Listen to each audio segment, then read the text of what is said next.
नमस्कार, टिभी अन्नपूर्ण समाचारमा स्वागत छ। म शर्मिला सुवेदी। सुरुमा प्रमुख समाचार। माओवादी अध्यक्ष प्रचण्डद्वारा पार्टीको केन्द्रीय समितिमा थप 97 जनाको नाम प्रस्ताव। पदाधिकारीको अझै टुङ्गो लागेन। एमसीसीको विषयमा उत्पन्न विवाद व्याख्यात्मक निर्णयबाट समाधान गर्ने। बिमस्टेक सम्मेलनमा भाग लिने प्रधानमन्त्री देउबा चैत तेस्रो साता श्रीलङ्का भ्रमणमा जाने। सार्क राष्ट्रका प्रमुखसँग भेट गर्ने कार्यक्रम। विराटनगरको नोबेल मेडिकल कलेजलाई कारबाही गर्ने प्रक्रिया अघि बढ्यो। विद्यार्थीलाई पढ्ने वातावरण बनाउन सरकारलाई शिक्षा समितिको निर्देशन। श्रीलङ्का नेभी विरुद्धको पहिलो अभ्यास खेलमा नेपाली राष्ट्रिय क्रिकेट टिमको शानदार जित। नेभी 111 रनले पराजित। र युक्रेनको राजधानी किएभ सहित 4 सहरमा रुसद्वारा युद्धविरामको घोषणा। सर्वसाधारणलाई सहर छाडेर बाहिर जान निर्देशन। समाचार अब विस्तारमा। नेकपा माओवादी केन्द्रले पार्टीमा भावी नेतृत्व समेत तयार पार्ने उद्देश्यले युवालाई प्राथमिकताका साथ केन्द्रीय समितिमा समेटेको छ।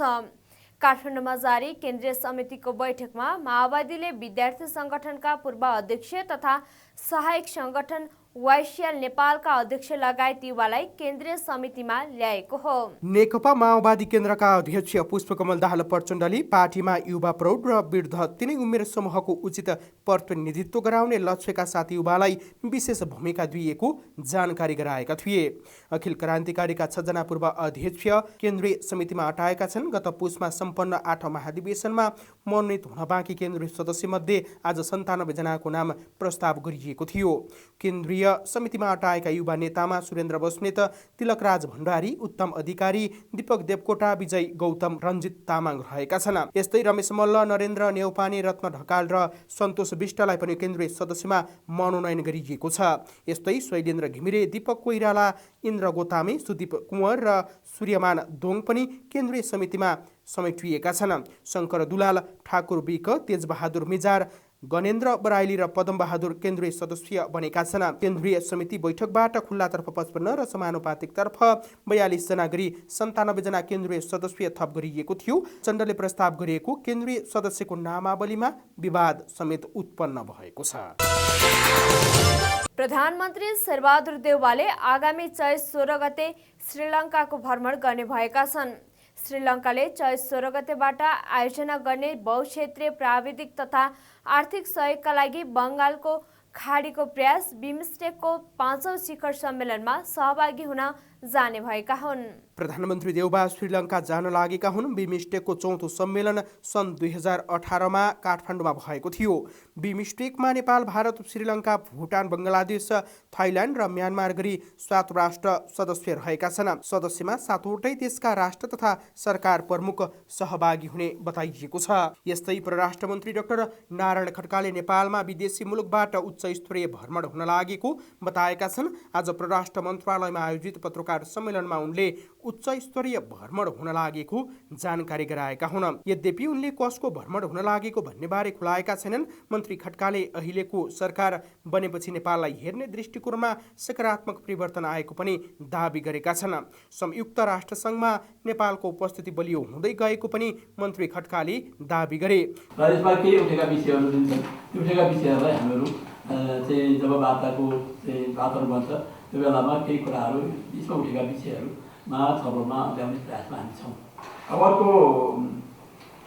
हाम्रो यो एमसिसीको बारेमा चाहिँ यो विशुद्ध नेपाली निर्णय गर्ने हो। हामीले त्यो बारेमा मतले पनि आफ्नो धारणा बनाएको थियो।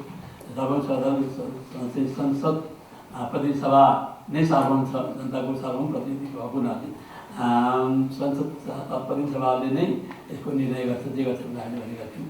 त्यसकारण यसमा केही चासो चिन्ता राखेर संयुक्त राष्ट्रले उहाँहरूले भनेका कुराहरू केही कुराहरू होलान्।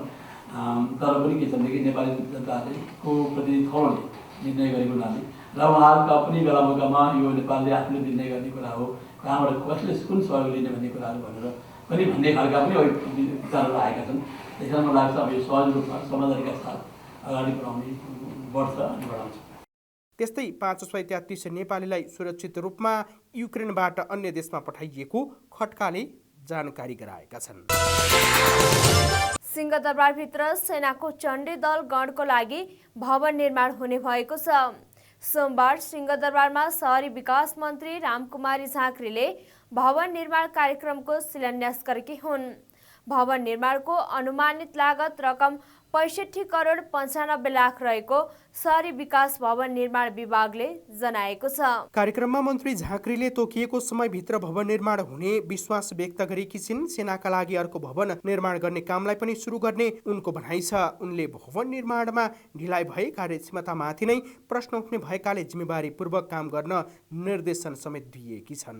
ब्यान्डबल गणको लागि पनि भवन बनाउने कमिटमेन्ट छ। त्यसको लागि जग्गा प्राप्तिको अभाव भएको कारणले अहिले काम ढिलो भएको छ र हामी 2-3वटा साइट पनि हेरेका छौँ। त्यसको जग्गा प्राप्तिको प्रक्रिया बाँकी भएको भएर यो कुरा पनि मैले यहाँ जानकारी गराउन चाहन्छु।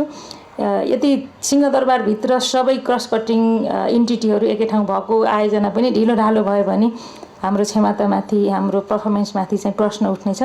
त्यो हुन नदिनको लागि सबैले जिम्मेवारीपूर्ण काम गरौँ। उक्त भवन 2 वर्षभित्र नै निर्माण सम्पन्न गर्ने लक्ष्य लिएको छ। प्रतिनिधि सभा अन्तर्गतको शिक्षा तथा स्वास्थ्य समितिको बैठकले नोबेल मेडिकल कलेज विराटनगरका अनसनरत विद्यार्थीहरूलाई पढ्न सक्ने वातावरण बनाउन सरकारलाई निर्देशन दिएको छ। सिंहदरबारमा सोमबार बसेको समिति बैठकले 3 महिना पढाइ छुटेका विद्यार्थीलाई पुनः कक्षा सञ्चालन गर्न कलेजलाई निर्देशन दिएको हो। समिति सभापति जयपुरी घरतीले कलेजले छात्रावास र अनेक बहानामा अतिरिक्त शुल्क लिने गरेको बताएकी छिन्। सभापति जयपुरी घरतीले तत्काल चिकित्सा शिक्षा आयोग कलेज र जिल्ला प्रशासनसँग समन्वय गरेर विद्यार्थीलाई पढ्ने वातावरण बनाउनु पर्नेमा जोड दिएकी छन्। घरतीले मेडिकल कलेजले कानुनले तोकेको भन्दा बढी नै शुल्क लिने गरे तापनि नियन्त्रण गर्न कठिनाइ भएको बताएकी छिन्। बच्चीहरू त्यहाँ पढ्न नसक्ने वातावरण कसरी सिर्जना भयो भन्ने कुरा अतिरिक्त फी लियो, होस्टेल चाहिँ अनिवार्य बनाइदियो। यो कारणले गर्दाखेरि उनीहरूलाई टर्चर गरेर त्यस कारणले उनी त्यो यो हदसम्म आइपुगे। यो हदसम्म आउने परिस्थिति सिर्जना हुने भन्ने गलत कुरा राम्रो होइन। त्यस कारण यसलाई हामीले कसरी कन्ट्रोल गर्ने अघि मानिसहरूले राख्नु भएको छ। मानवीय हिसाबले हामीले सोचेर त्यहाँ जाने जस्तै अगाडिको पनि कुरा भयो। त्यस्तो खालको कलेजले पनि आफ्नो कानुनलाई हातमा लिएर गलत ढङ्गले अगाडि बढ्ने कुरा चाहिँ सुधार्नै पर्छ। बैठकमा चिकित्सा शिक्षा आयोगका उपाध्यक्ष डाक्टर श्रीकृष्ण गिरीले MBBS अध्ययनका लागि अतिरिक्त शुल्क लिएको र विद्यार्थीलाई अनावश्यक तनाव दिएको भन्दै कारबाही प्रक्रिया अगाडि बढाएको जानकारी दिए। उनले कलेजको MBBS कोटा घटाउने, कोटा खारेजी गर्ने तथा सम्बन्धन खारिज गर्ने जस्ता कारबाहीका लागि प्रक्रिया अघि बढाएको बताएका छन्। उनले आगामी बोर्ड बैठकले कारबाहीबारे निर्णय गर्ने धारणा समेत व्यक्त गरेका छन्। त्यो कलेजलाई कारबाही गर्ने हो। अहिले मानिसहरूले पनि उठाउनु गएको छ सिट सङ्ख्या घटाउने अथवा सिट सङ्ख्या नदिने अथवा सम्बन्धनको चाहिँ खारिज गर्ने। यी कुराहरूको निर्णयको लागि हामी आयोगमा यो एजेन्डा उठाउँछौँ। यदि यो कुरा समस्या समाधान भएन भने हामीले लिखित रूपमा पनि भनेका छौँ, सूचना पनि जारी गरेका छौँ र हिजोको मिटिङमा भएको कुरा पनि त्यही नै हो। यो चाहिँ अन्तिम जस्तो ठान्नुहोस्। आयोगको मिटिङ 4 गतेको लागि अहिले टेन्टेटिभ डेट तय भएको छ। आयोगमा यो संस्था कलेजलाई कारबाहीको लागि गरेर विद्यार्थीको व्यवस्थापन कसरी गर्ने भन्ने विषयमा एजेन्डा जान्छ र त्यो निर्णय हुन्छ। त्यस्तै सांसद नबिना लामाले विद्यार्थीको समस्याबारे आयोग संवेदनशील हुनुपर्ने धारणा राखेकी थिइन्। अधिकारी र आयोगको पदाधिकारी एकदम गौण भयो भनेको चाहिँ विद्यार्थीसँग नै त्यो कलेजसँग चाहिँ यहाँहरूको निजी स्वार्थ चाहिँ जोडेको छ भन्ने कुरा नै बुझिन्छ। त्यसो भएको हुनाले आजको समितिको बैठकमा विशेष गरी हामीले विश्वविद्यालय अनि त्यो चाहिँ कलेज नोबेल कलेजका प्रतिनिधिहरू विश्वविद्यालयका प्रतिनिधि बोलाएको भए चाहिँ सबै कुरा हामीले चाहिँ एउटा निर्णय गरेर पनि जान सक्थ्यौँ। यो दुईवटा निकायका चाहिँ पदाधिकारीहरू आज हामीले सहभागितामा हाम्रो एउटा चाहिँ कमजोरी पनि रह्यो। अर्को कुरा चाहिँ के हो भने यदि उहाँहरू चाहिँ सहभागी भएको भए चाहिँ प्रष्ट ढङ्गले हामीले चाहिँ अझै फेस टु फेस नै उहाँहरूलाई चाहिँ कुरा गर्न सकिन्थ्यो। कलेजमा अध्ययनरत 10 विद्यार्थीले समितिमा कलेजले आफूहरूसँग अतिरिक्त शुल्क मागेको र नदिएपछि विगत 3 महिनादेखि पठन पाठन गर्न नदिएको भन्दै उजुरी दिएका थिए। आयोगले उपत्यका बाहिर MBBS अध्ययनका लागि 44,36,000 रुपियाँ तोकेको छ, तर कलेजले आयोगले तोकेको भन्दा बढी शुल्क लिएको आरोप लगाएका छन्। बागमती प्रदेशका श्रम रोजगार तथा यातायात मन्त्री घनश्याम दाहालले सार्वजनिक बिदाका दिनमा समेत सवारी साधनको ट्रायल सुरु गर्न निर्देशन दिएका छन्।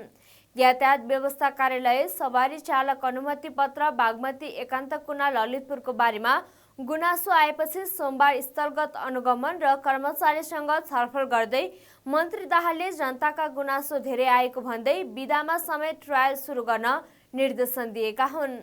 आफू यसअघि नै स्थलगत निरीक्षणका लागि आएको बताउँदै उनले आफूहरू आएर निर्देशन दिँदा समेत सुधार नआएपछि मिडिया र जनताको गुनासोलाई अन्धस्फोट कर्मचारीसँग स्पष्टीकरण र कारबाही सुरु गरेको बताएका छन्। त्यस्तै कर्मचारी बाहेकका व्यक्तिहरू कार्यालयभित्र प्रवेश गरेर चलखेल गरेको विषयमा पनि स्पष्टीकरण सोधेको उनले जानकारी दिएका छन्। स्पष्टीकरण लिया छ। अब मिस्टेक गल्ती हो, एउटा स्वास्थ्यको कर्मचारी आफ्नो परिचय बिना कार्यालयमा पस्ने कुरो पनि गल्ती हो। अर्काको फाँटमा गएर कम्प्युटर चलाउने कुरो त्यो पनि गल्ती हो, किनभने त्यहाँ त धेरै चिजहरू हुन्छन्, जे पनि गरिदिन सक्छ, त्यो पनि गल्ती नै भएको छ। अर्को पत्रकारहरूले उहाँलाई सोद्धा उहाँले आफ्नो परिचय खुलाउनु भएको छैन, त्यो गल्ती छ। जुन कर्मचारी त्यो फाँटमा हुनुहुन्थ्यो उहाँ कि त आफ्नो कम्प्युटर लक गरेर जानु पर्थ्यो, होइन भने त्यसरी आएर ढुक्कले त्यहाँ बसेर कम्प्युटर चलाउने साहस कसरी गर्यो भन्दा कहीँ न कहीँ हिजो अस्ति पनि हुन्थ्यो कि। सोही अवसरमा मन्त्रालय सचिव नेत्र सुवेदीले यातायातको समस्या हल गर्न डिजिटल प्रणालीलाई थप प्रभावकारी बनाइने बताएका छन्। धितोपत्र बोर्डका नवनियुक्त अध्यक्ष रमेश हमालले कारोबार भएको 2 दिनपछि T+2 मा रापसाफ नभए ब्रोकरलाई कारबाही गर्ने चेतावनी दिएका छन्। सोमबार काठमाडौँमा पत्रकार सम्मेलन गर्दै हमालले शेयर कारोबार तोकिएको समयभित्र सेटलमेन्ट नभए तत्काल कारबाही गर्ने चेतावनी दिएका हुन्।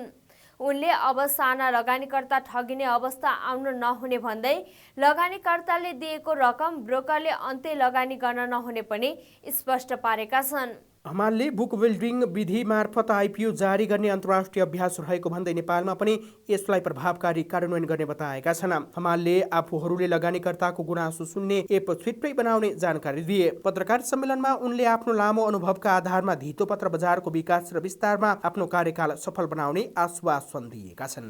70-80 करोड रुपियाँ भनेको मार्केटको हेल्थको लागि, यो पुरै इकोसिस्टमको हेल्थको लागि ठुलो कुरा होइन।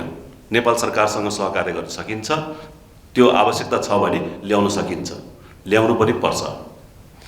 जहाँसम्म हजुरले जुन फ्युचर अप्सनको कुरा गर्नुभयो, हामी त्यही नियमावली गर्ने क्रममा छौँ। अहिलेसम्म भएको थिएन, हामी प्रयास गर्नेछौँ। त्यसको लागि त अध्ययन भन्दा पनि हाम्रो नियमावली बनाउनु पर्नेछ। मैले भने कमोडिटिजमा त हामीसँग छ, हामी नियमावली बनाउँछौँ। ए बाबा 12 दिन भएको छ आएको, 12 दिनमा म नियमावली बनाएर हजुरलाई प्रस्तुत गरौँ सक्दिनँ नि बाबा, म भगवान् त होइन नि, मान्छे हो नि, होइन। तर हामी टाइम बााउन्डरमा काम गर्छौँ, हजुरको टाइम बााउन्डरमा काम गर्छौँ। यहाँहरूले 6 महिनापछि सायद एक दिन हामी फेरि यसरी बसौँला अनि हाम्रो प्रगति हेर्नुहोस्, हाम्रो माइन्डसेट हेर्नुहोस्, बोलेको अनुसारले गरेको छ कि छैन कमसेकम। अनि 6 महिनापछि फेरि अर्को एउटा हामी चाहिँ बसौँला, भेटघाट गरौँला, हामी हेरौँ 1 वर्षमा हामी कहाँ पुग्यौँ, 2 वर्ष हामी कहाँ पुग्छौँ, त्यसपछि निर्णय गरौँ। समय सबैलाई दिउँ, मैले हजुरलाई समय दिनु पर्यो, हजुरले मलाई समय दिनु पर्यो। आफू बोर्डमा सेटिङका आधारमा आएको भन्ने व्यक्तिहरूको पछाडि आफू नलाग्ने उनले बताएका छन्। अब खेल समाचार। पहिलो अभ्यास खेलमा नेपाली राष्ट्रिय क्रिकेट टोलीले श्रीलङ्का नेभीलाई 111 रनले हराएको छ। कोलम्बोमा नेपालले दिएको 215 रनको लक्ष्य पछाएको श्रीलङ्का नेभी 28 ओभर 5 बलमा 103 रन आउट बनाउँदा अल आउट भयो। श्रीलङ्काका एम मधुशङ्काले 30 रन बनाउनु बाहेक अरूले राम्रो प्रदर्शन गर्न सकेनन्। बोलिङतर्फ नेपालका कप्तान सन्दीप लामिछानेले 3, ज्ञानेन्द्र मल्ल र विक्रम सोबले 2-2 तथा करण केसी, दिपेन्द्र सिंह ऐरी र सागर ढकालले 1-1 विकेट लिए। यसअघि पहिले ब्याटिङ गरेको नेपालले 36 ओभर 1 बलमा अल आउट हुँदै 214 रन बनाएको थियो। नेपालका लागि दिपेन्द्र सिंह ऐरीले सर्वाधिक 43 रन बनाए। यस्तै आसिफ शेखले 36, विनोद भण्डारीले 22, करण केसीले 16, कमल सिंह ऐरीले 15, कुशल भुर्तेलले 13, रोहित पौडेलले 13, सागर ढकालले 13, कप्तान सन्दीप लामिछानेले 11, विक्रम सोबले 11 र ज्ञानेन्द्र मल्लले 2 रन बनाएका थिए। संयुक्त अरब इमिरेट्स UAE मा हुने विश्वकप क्रिकेट लिग डिभिजन 2 अन्तर्गत 1 दिवसीय श्रृङ्खलाका लागि अभ्यास खेल खेल्न नेपाली टोली श्रीलङ्का गएको हो। रुसले आक्रमण तीव्र बनाएको युक्रेनको राजधानी कियेभ सहित मरिउपोल, खार्किभ र सुमी शहरमा अस्थायी युद्ध विराम घोषणा गरेको छ। ती सहरमा रहेका सर्वसाधारणलाई सहर छाडेर बाहिर जान सजिलो होस् भनेर स्थानीय समयअनुसार बिहान 10 बजेदेखि युद्ध विराम गरेको रुसी अधिकारीहरूले जनाएका छन्। युद्धका कारण सर्वसाधारणको अवस्था चिन्ताजनक भएपछि फ्रान्सका राष्ट्रपति इमानुएल म्याक्रोनको अनुरोधमा रुसी राष्ट्रपति भ्लादिमिर पुटिनले युद्धविरामको निर्देशन दिएका थिए। रुसले युद्धविरामका बारेमा संयुक्त राष्ट्रसङ्घ, अन्तर्राष्ट्रिय रेड क्रस लगायत अन्तर्राष्ट्रिय संस्थालाई पनि जानकारी गराउँदै उद्धारमा सघाउन आग्रह गरेको छ। यसअघि मरिपोलो सहरबाट सर्वसाधारणको उद्धारका लागि 2 पटक युद्धविराम गरेको भए पनि रुसी सेनाले आक्रमण नरोकेपछि उद्धार हुन सकेको थिएन। टिभी अन्नपूर्ण समाचार अहिलेलाई यति नै। टिभी अन्नपूर्ण तपाईँले हाम्रो वेब पेज tvannapurna.com सँगै फेसबुक, ट्विटर, युट्युब तथा मोबाइलमा टिभी अन्नपूर्ण एप अनि विन्डोज मार्फत आफ्नो टेलिभिजन सेटमा समेत हेर्न सक्नुहुनेछ। पल पलको अपडेटका लागि तपाईँ नेपालकै पहिलो अनलाइन टेलिभिजन टिभी अन्नपूर्ण हेर्दै गर्नुहोला। नमस्कार।